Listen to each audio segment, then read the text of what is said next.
Selamat siang teman-teman, apa kabarnya? Semoga sehat selalu ya. Eh, Alhamdulillah saya hari ini dapat informasi SK perihal pelaksanaan BKD 2021 ya. Kita lihat ya bagi teman-teman yang belum sempat, coba kita sama-sama bacakan. Mudah-mudahan ada manfaatnya ya. Nah, ini keputusan Direktur Jenderal Pendidikan Tinggi Kementerian Pendidikan dan Kebudayaan nomor 12 garis miring E garis miring KPT garis miring 2021 tentang pedoman operasional beban kerja dosen.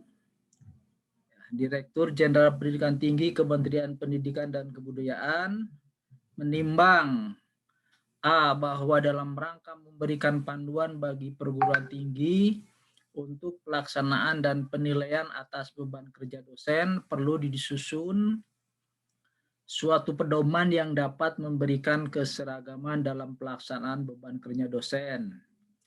B. Berdasarkan pertimbangan sebagaimana dimaksud dalam huruf A, perlu menetapkan keputusan Direktur Jenderal Pendidikan Tinggi Kementerian Pendidikan dan Kebudayaan tentang pedoman operasional beban kerja dosen. Mengingat satu Undang-Undang Nomor 14 Tahun 2005 tentang guru dan dosen, dan seterusnya, nomor 2, nomor 3, dan seterusnya. Nomor 4, Peraturan Pemerintah Nomor 4 Tahun 2014, dan seterusnya. Nomor 5, Peraturan Presiden, dan seterusnya. Keputusan Presiden, dan seterusnya. Peraturan Menteri Pendidikan, dan seterusnya. 8, Peraturan Menteri Pendidikan, dan seterusnya, memutuskan, menetapkan keputusan Direktur Jenderal Pendidikan Tinggi Kementerian Pendidikan dan Kebudayaan tentang pedoman operasional beban kerja dosen. Kesatu, menetapkan pedoman operasional beban kerja dosen yang selanjutnya disebut POPKD sebagaimana tercantum dalam lampiran yang merupakan bagian tidak terpisahkan dari keputusan Direktur Jenderal ini. Kedua, pedoman operasional PKD sebagaimana dimaksud dalam diktum ke-1 menjadi acuan bagi perguruan tinggi dalam melaksanakan beban kerja dosen di lingkungannya. Ketiga, pada saat keputusan Direktur Jenderal ini mulai berlaku, pedoman beban kerja dosen yang diterbitkan oleh Direktorat Jenderal Pendidikan Tinggi sebelum keputusan Direktur Jenderal ini ditetapkan dinyatakan tidak berlaku. Keempat, keputusan Direktur Jenderal ini mulai berlaku pada tanggal ditetapkan di Jakarta pada tanggal 18 Januari 2021. Ini Pak Nizam ya. Silakan kalau yang sempat Bapak, Ibu dosen dibacalah ya. Ini salinannya.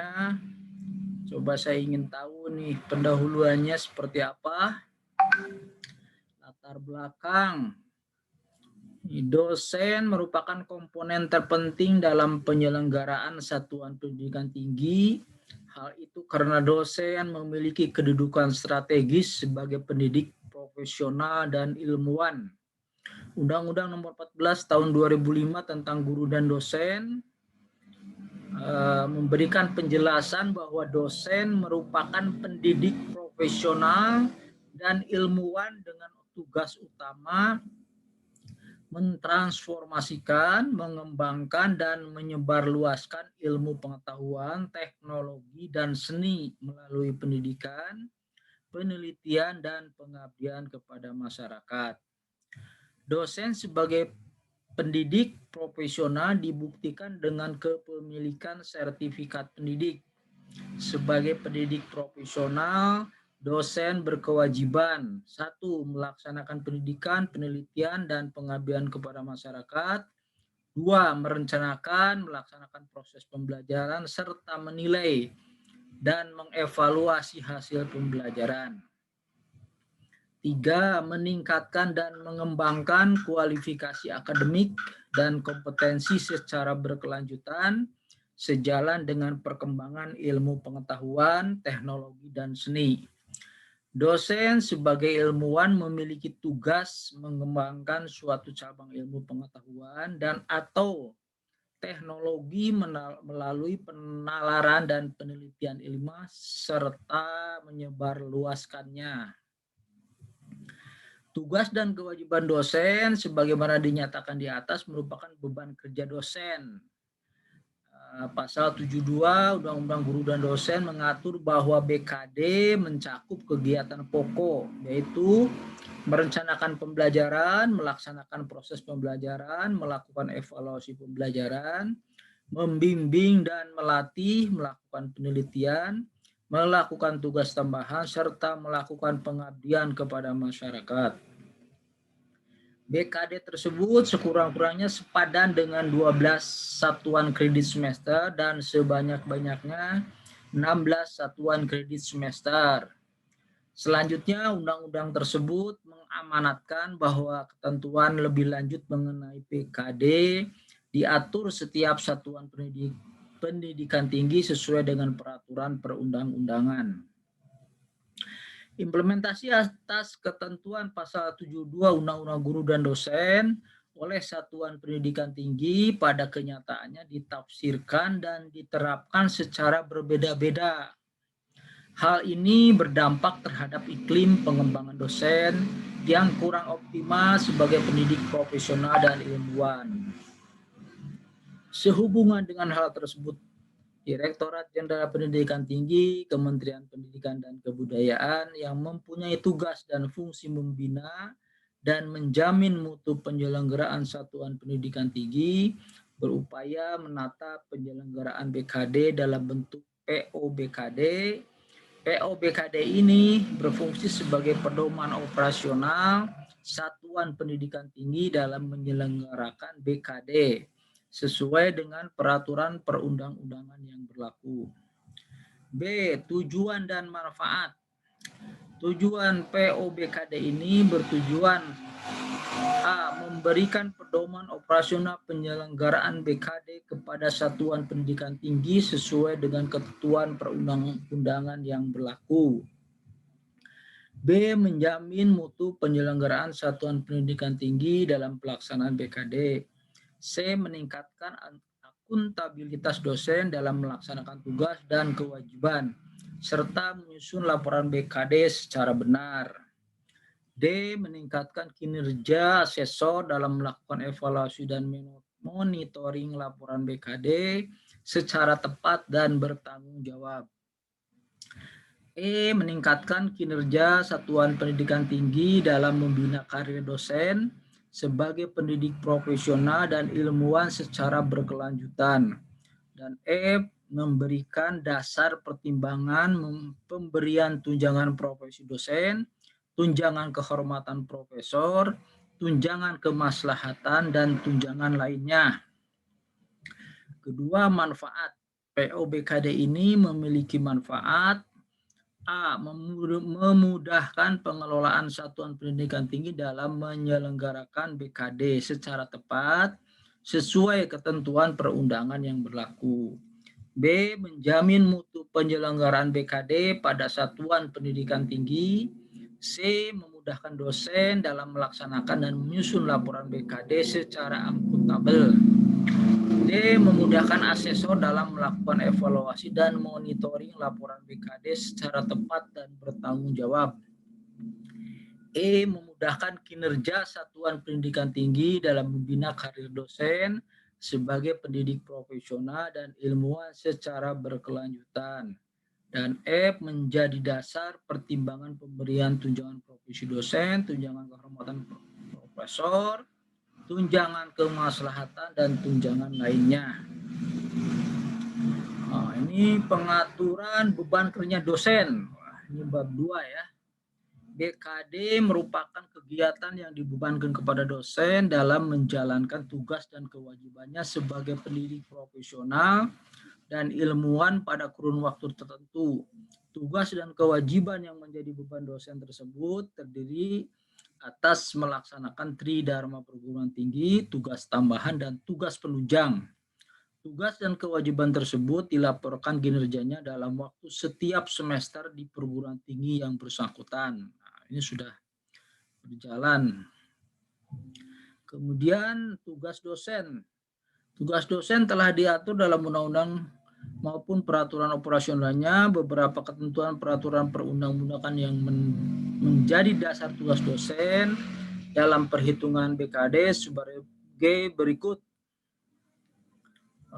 Dosen adalah pendidik profesional dan ilmuwan dengan tugas utama mentransformasikan, mengembangkan, dan menyebarluaskan ilmu pengetahuan, teknologi, dan seni melalui pendidikan, penelitian, dan pengabdian kepada masyarakat.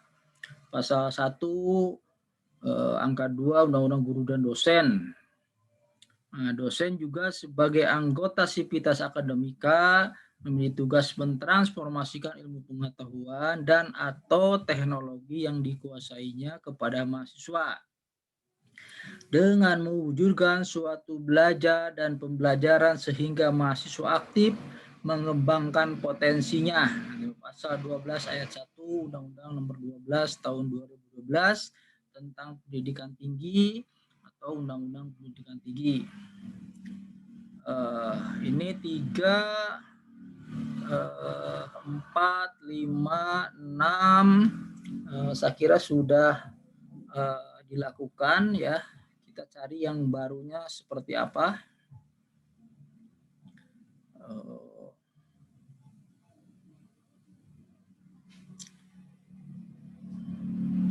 Coba nih ya, tunjangan profesi diberikan kepada dosen yang memenuhi persyaratan melaksanakan tridharma perguruan tinggi dengan beban kerja paling sedikit sepadan dengan 12 SKS dan paling banyak 16 SKS pada setiap semester sesuai dengan kualifikasi akademiknya. Dengan ketentuan pasal 8 Peraturan Pemerintah Nomor 37 Tahun 2009. Ini juga sudah dilakukan. Ini nih. Beban kerja pendidikan dan penelitian paling sedikit sepadan dengan 9 SKS yang dilaksanakan di perguruan tinggi penugasan. Dan beban kerja pengabdian kepada masyarakat dapat dilaksanakan melalui kegiatan yang diselenggarakan oleh perguruan tinggi penugasan atau melalui lembaga lain. Nah, ini ada yang menarik ya. Pengabdian masyarakat boleh dilakukan oleh penugasan di lembaganya maupun di lembaga lain. Kemudian C, dosen tetap yang mendapat penugasan sebagai pimpinan perguruan tinggi yang bersangkutan sampai dengan tingkat jurusan tetap memperoleh tunjangan profesi sepanjang yang bersangkutan melaksanakan dharma pendidikan paling sedikit sepadan dengan 3 SKS di perguruan tinggi penugasan. Tunjangan kehormatan diberikan kepada profesor yang memenuhi persyaratan pasal 10 Peraturan Pemerintah Nomor 37 Tahun 2009. Memiliki sertifikat pendidik yang telah diberi nomor registrasi dosen oleh Kementerian. Melaksanakan tridharma perguruan tinggi dengan beban kerja paling sedikit sepadan dengan 12 SKS dan paling banyak 16 SKS pada setiap semester dengan ketentuan beban kerja pendidikan dan penelitian paling sedikit sepadan dengan 9 SKS yang dilaksanakan di perguruan tinggi penugasan. Ini khusus untuk profesor ya. Silahkan dibaca selanjutnya. Kewajiban dosen di poin B diatur dalam ketentuan peraturan perundang-undang sebagai berikut. 1. Dosen wajib memilih kualifikasi akademik, kompetensi, sertifikat pendidik, sehat jasmani dan rohani, dan memenuhi kualifikasi lain yang dipersyaratkan syarat pendidikan tinggi tempat bertugas serta memiliki kemampuan untuk mewujudkan tujuan pendidikan nasional. Ya, ini berdasarkan pasal 45 Undang-Undang Guru dan Dosen. Dalam melaksanakan tugas keprofesionalan, dosen berkewajiban A. Melaksanakan pendidikan, penelitian, dan pengabdian kepada masyarakat. B. Melaksanakan proses pembelajaran serta menilai dan mengevaluasi hasil pembelajaran. C. Meningkatkan dan mengembangkan kualifikasi akademik dan kompetensi secara berkelanjutan sejalan perkembangan ilmu pengetahuan, teknologi, dan seni. Ya, ini saya kira dari tadi sudah dibahas. Oke, 3, 4, 5. Ini nomor 5 nih. Nomor 4 nih, menarik. Dosen secara perseorangan atau berkelompok wajib menulis buku, ya, buku ajar atau buku teks yang diterbitkan oleh perguruan tinggi atau lembaga penerbit lainnya yang diakui dan atau mempublikasikan karya ilmiah sebagai salah satu sumber belajar untuk pengembangan budaya akademik serta membudayakan kegiatan baca tulis bagi sivitas akademika. Oke, kelima, untuk meningkatkan kualitas dan kuantitas publikasi ilmiah di Indonesia bagi dosen yang memiliki jabatan akademik rektor kepala harus menghasilkan paling sedikit 3 karya ilmiah yang diterbitkan dalam jurnal nasional terakreditasi atau paling sedikit 1 jurnal internasional, paten, atau karya seni monumental, desain monumental dalam kurun waktu 3 tahun. Kemudian tunjangan kehormatan diberikan kepada profesor yang telah menghasilkan buku dan paling sedikit 3 karya ilmiah yang diterbitkan dalam jurnal internasional, paling sedikit 1 karya ilmiah yang diterbitkan dalam jurnal internasional bereputasi, atau paling sedikit 1 paten dan paling sedikit 1 karya seni monumental atau desain monumental dalam kurun waktu 3 tahun.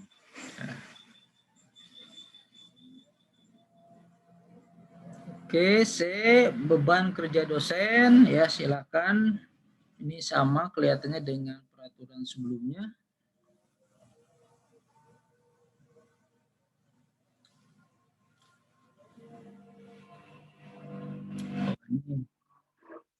Yang poin B nih, pelaksana pendidikan 14 komponen melaksanakan perkuliahan yaitu pengajaran, tutorial, tatap muka, dan atau daring. Oh, ini ada tambahan daring ya.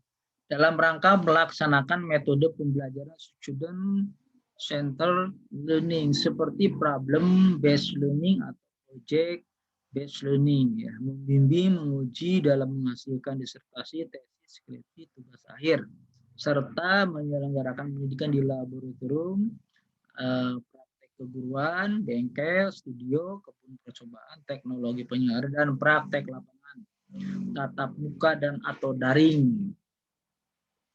Membimbing seminar mahasiswa, membimbing kuliah kerja nyata, praktik kerja nyata, praktik kerja lapangan, termasuk di dalamnya membimbing pelatihan militer mahasiswa, pertukaran pelajar, magang, kuliah berbasis penelitian, wirausaha, dan bentuk lain pengabdian mahasiswa. Membimbing dan ikut membimbing dalam menghasilkan disertasi, tesis, skripsi, dan laporan akhir studi yang sesuai bidang penugasan. Bertugas sebagai penguji pada ujian akhir atau profesi, membina kegiatan mahasiswa di bidang akademik dan kemahasiswaan, termasuk dalam kegiatan ini adalah membimbing mahasiswa menghasilkan produk saintifik, membimbing mahasiswa mengikuti kompetisi bidang akademik dan kemahasiswaan.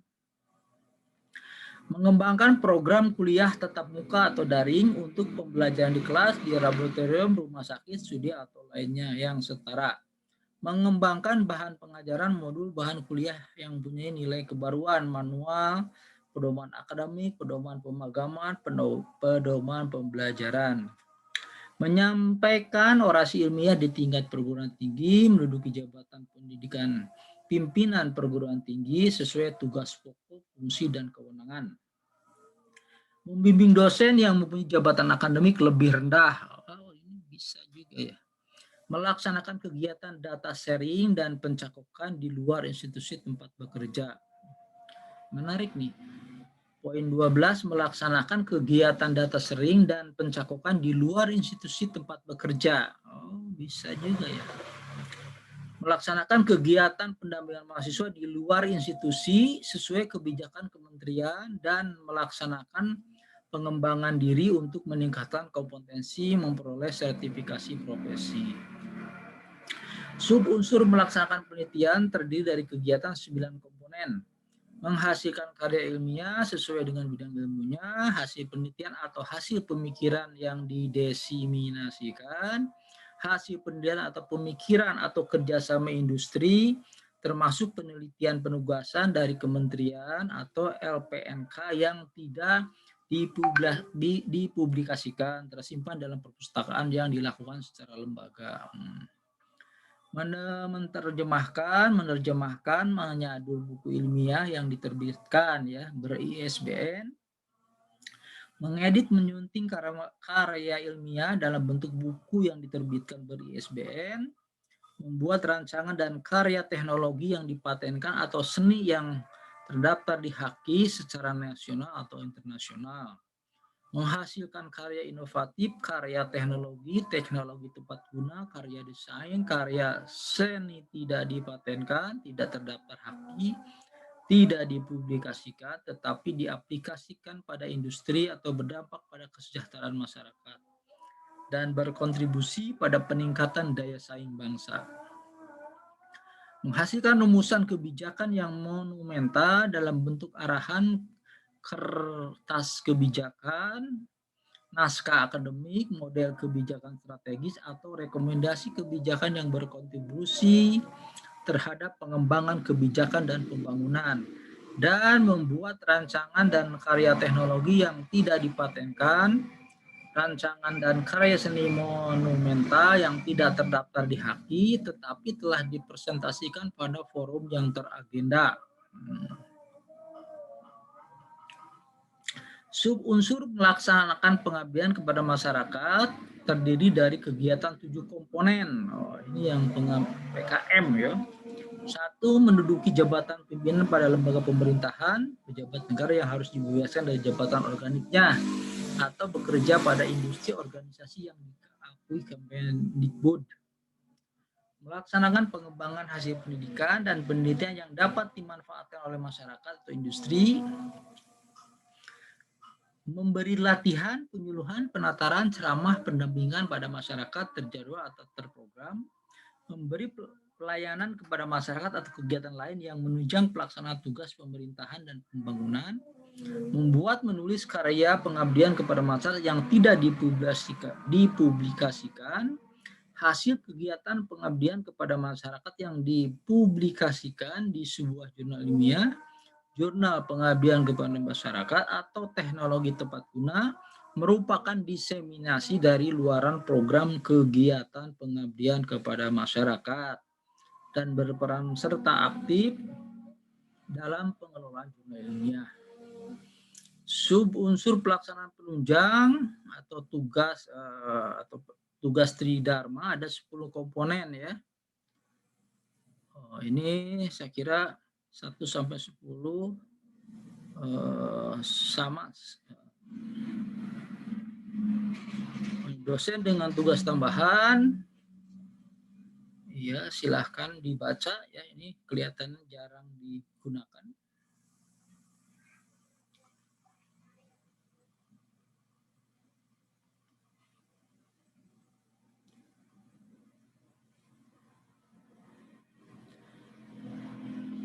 Nah, ini bagi teman-teman yang dosen dengan status tidak tetap ya, dosen dengan status tidak tetap tidak diwajibkan melaporkan BKD. Wah, ini menarik ya.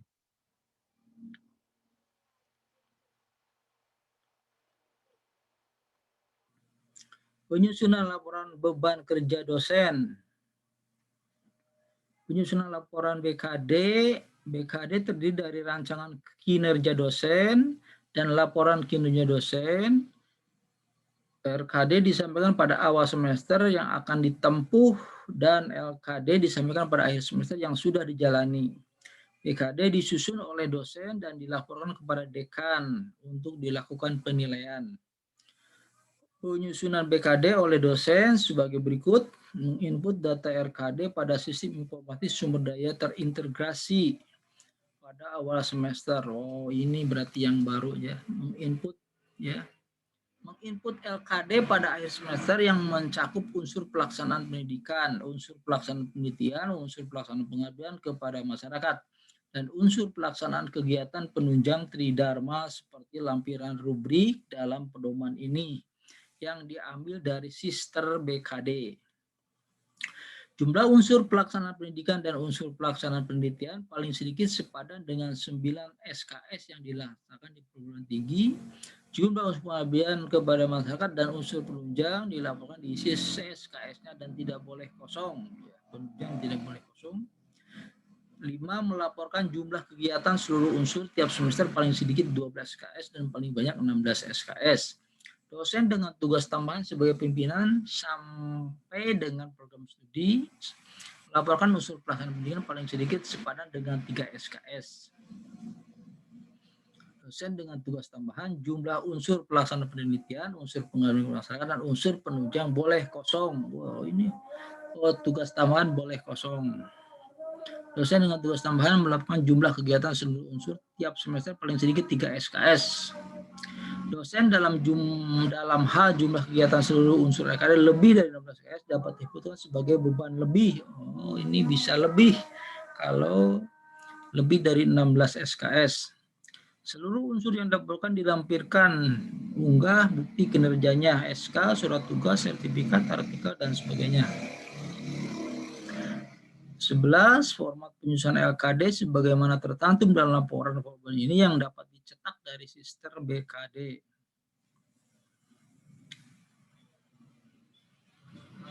Rubrik PKD merupakan acuan yang berisikan kegiatan tridharma perguruan tinggi dan penunjang yang dilaksanakan dosen serta besaran SKS dan penjelasannya pada setiap semester. Rubrik PKD dijadikan sebagai acuan atau dasar untuk menyusun LKD. Selain hal tersebut, rubrik PKD juga berfungsi sebagai pedoman bagi asesor PKD dalam melaksanakan penilaian dan pengelola dalam melakukan pelaporan.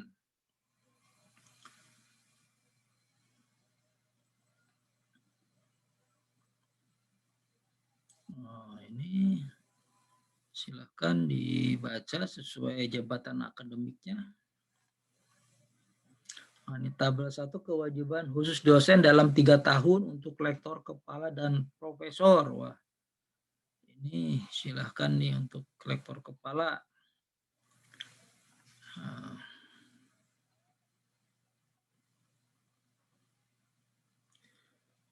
untuk dosen dengan jabatan akademik asisten ahli dan lektor berkewajiban menulis buku ajar, buku teks, atau publikasi email sebagaimana tabel berikut ini. Wah, ini bagi asisten ahli nih dan lektor ya. Kewajiban dosen dalam 3 tahun untuk asisten ahli dan lektor, asisten ahli wajib menulis buku ajar atau buku teks atau publikasi ilmiah.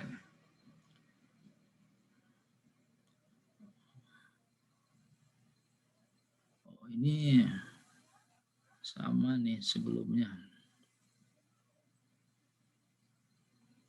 Ini tadi sudah disebutkan.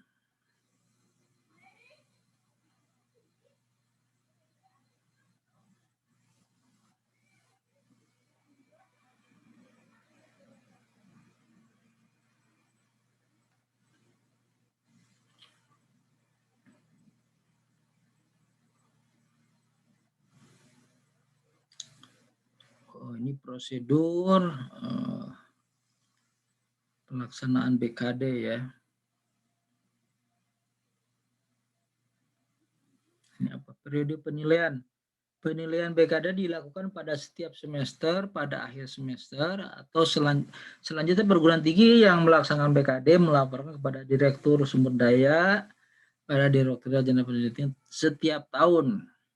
Penilaian kewajiban khusus dilakukan setiap 3 tahun sekali, mulai sejak penetapan jabatan fungsional diterbitkan hingga tahun berikutnya secara berkelanjutan.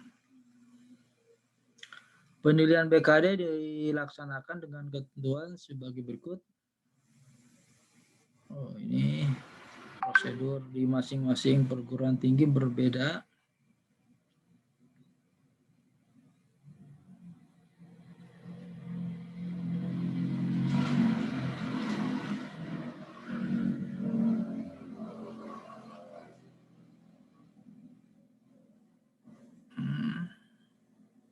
Ini tentang asesor.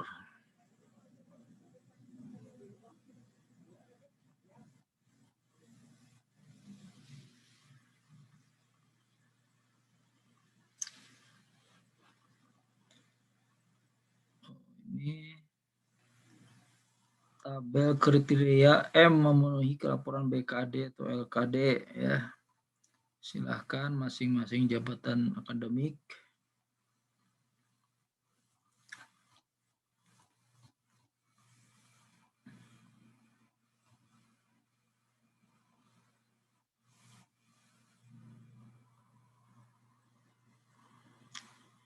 Oh, ini sanksi apa nih? Dosen yang hasil penilaian BKD-nya dengan status tidak memenuhi TM dapat diberikan salah satu sanksi seperti berikut. Diberikan teguran lisan untuk memperbaiki, diberikan teguran tertulis untuk memperbaiki, ditunda pemberian tunjangan sertifikasi dosen, dan atau ditunda pemberian tunjangan kehormatan bagi profesor. Dosen dengan status TM karena tidak kurang mampu memenuhi kewajiban khusus menghasilkan ilmiah dan dalam kurun waktu 3 tahun, maka yang bersangkutan dapat diberikan sanksi berupa pembinaan oleh pimpinan perguruan tinggi masing-masing. Pemberian sanksi sebagaimana di atas dicabut jika yang bersangkutan telah dinilai dengan status M. Nah, ini berhati-hati ya, 3 tahun berturut-turut. Ini yang baru nih, layanan aplikasi daring BKD. Pengelolaan layanan BKD dilakukan dengan aplikasi daring mengacu pada PO BKD dan ketentuan perundang-undangan yang berlaku. Dalam rangka integrasi layanan sumber daya aplikasi daring yang dikembangkan dengan sistem informasi sumber daya RRI. Oh ya, ini sister ya. Di BKD melalui sister.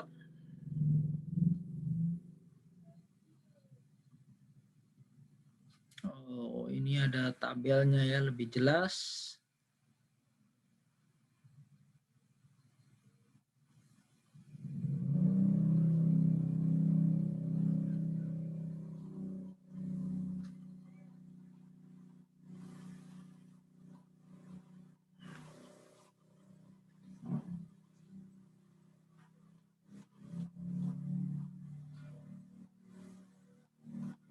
Ya, dari uraian tadi dirangkum dalam tabel ini ya. Jadi kita bisa melaksanakan atau membaca ini dengan teliti berdasarkan masing-masing jabatan akademik yang kita punya saat ini ya.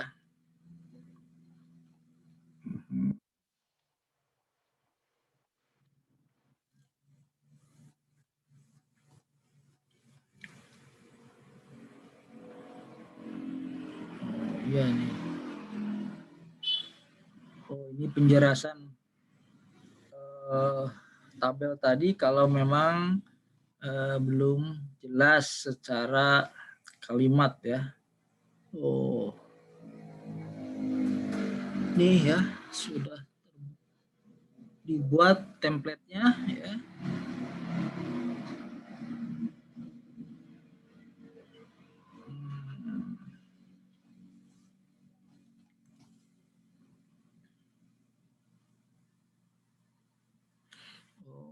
Ini aplikasi daring Sister BKD juga dibuat urutan cara loginnya ya. Luar biasa, ini sudah, ini harus dibaca nih satu persatu ya, teman-teman silahkan.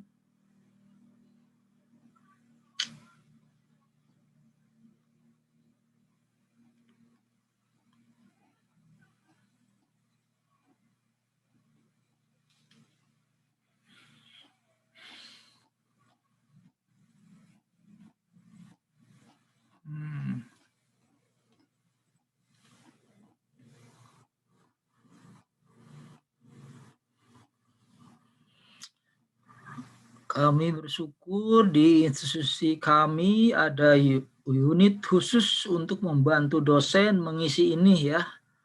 Karena ternyata banyak sekali ya yang harus disiapkan. Terima kasih ya. Ini Binus University tempat kami sebagai home base sangat membantu sekali dengan adanya unit untuk membantu dosen ya. Karena kalau kita baca satu persatu belum tentu memahami secara utuh ya, tapi dibantu dengan unit khusus kita bisa lebih fokus melaksanakan tridharma perguruan tingginya dengan baik dan benar ya. Banyak sekali lampirannya.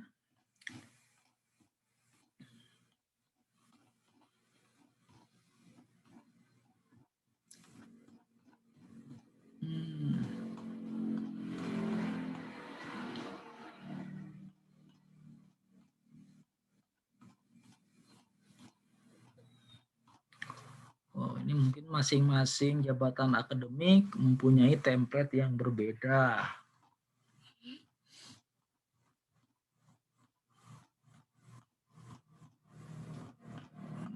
Sedikit lagi, 3-4 halaman lagi, apa nih mungkin terakhir isinya. Oh ya,